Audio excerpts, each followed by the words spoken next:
بسم اللہ الرحمن الرحیم رب اشرح لی صدری ویسر لی امری واحلل عقدۃ من لسانی یفقہوا قولی۔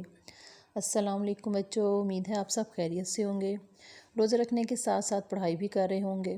آج آپ لوگوں سے میں ایک بات شیئر کرنا چاہوں گی کہ عموماً بچے روزہ تو رکھ لیتے ہیں لیکن دن بھر کھیل کود میں لگے رہتے ہیں، نماز نہیں پڑھتے، جو کہ بہت ہی بری بات ہے۔ آپ کو پتہ ہے کہ اب آپ سب پر نماز فرض ہو چکی ہے، اور اگر آپ نماز نہیں پڑھیں گے تو اس کا آپ کو بے حد گناہ ہوگا۔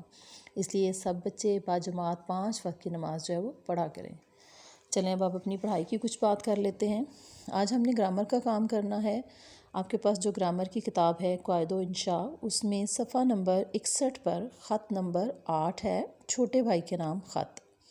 ٹھیک ہے، یہاں پر دیکھیں خط کے سٹارٹ میں جو پیٹرن ہے یہ ہمارے پیٹرن سے مختلف ہے۔ آپ نے اس پیٹرن سے کام نہیں کرنا، بلکہ جس طرح سے ہم خط سٹارٹ کرتے ہیں، جیسے از کمرہ امتحان، اس کے بعد شہر الف ب ج، اس کے بعد ہم تاریخ لکھتے ہیں، جیسے آج کی تاریخ ہے 17 اپریل 2021۔ پھر جس کے نام خط لکھا جا رہا ہوتا ہے ہم اس کو مخاطب کرتے ہیں، جیسے کہ یہاں پر لکھا ہے نوید میاں السلام علیکم، یعنی نوید کے نام خط لکھا جا رہا ہے۔ اب یہ ضروری نہیں کہ آپ بھی یہاں پر نوید میاں ہی لکھیں، آپ یہاں پر کوئی بھی نام لکھ سکتے ہیں جس کے لیے آپ خط لکھ رہے ہیں۔ آپ کا خط آیا، پڑھ کر خوشی ہوئی کہ آپ اب صحت یاب ہو گئے ہیں۔ ابو جان کا مکتوب بھی موصول ہوا۔ مکتوب کہتے ہیں خط کو، کہ نوید کو تعلیمی احتیاط کی ضرورت ہے، جس کا مطلب ہے کہ آپ دل لگا کر پڑھتے لکھتے نہیں، اور ایسے دوست بنا رکھے ہیں جو شریف کم اور آوارہ زیادہ ہیں۔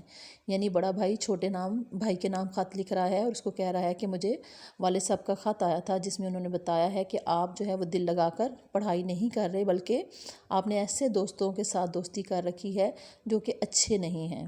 یاد رکھیے، ایسے دوستوں کی صحبت تعلیم میں ناکامی اور اخلاق میں پستی کا موجب ہوتی ہے۔ ٹھیک ہے، کہ اگر آپ اچھے لوگوں میں اٹھتے بیٹھتے ہیں تو آپ کی عادات بھی اچھی ہوتی ہیں، اور اگر آپ برے لوگوں میں بیٹھتے ہیں تو آپ بھی بری عادتیں ہی سیکھ جاتے ہیں۔ اپنے آپ کو سنبھالو، خوب محنت کرو اور پاکیزہ اخلاق سیکھو، تاکہ نہ صرف آپ ذلت اور رسوائی سے بچ جائیں بلکہ آپ کے بزرگوں پر بھی کوئی حرف نہ آئے۔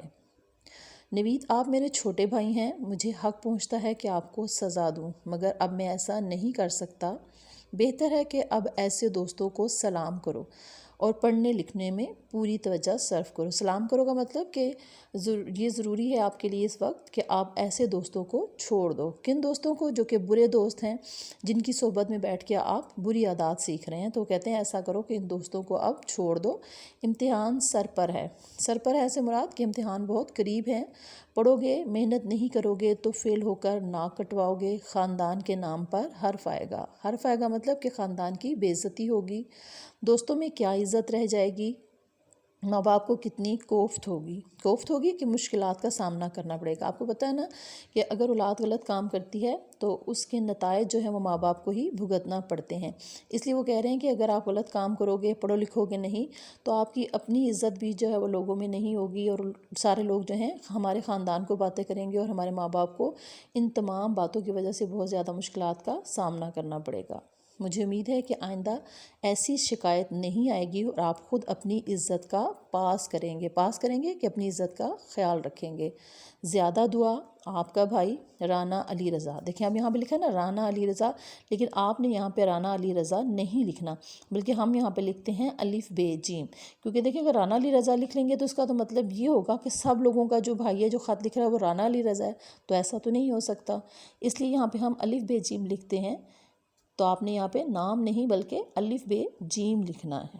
ٹھیک ہے، اور اب آپ نے خود سے اس خط کو ایک دفعہ پڑھنا ہے، اور اس کے ساتھ یہ بھی بات آپ کو بتا دوں کہ اگر آپ لوگ ابھی ریٹرن ورک کرنے میں آپ کو کوئی دشواری پیش آ رہی ہے تو آپ لوگ بے شک ابھی ریٹرن ورک نہ کریں۔ کچھ دنوں میں آپ کو اسکول سے آنسر کیز ملیں گی، آپ ان آنسر کیز سے دیکھ کر جو ہے اپنی شیٹس پہ کام کر لیجیے گا، اور پھر اس کو یاد بھی کرتے جائیے گا۔ ٹھیک ہے بچوں، اپنا بہت خیال رکھیے گا اور دعاؤں میں یاد رکھیے گا۔ اللہ حافظ۔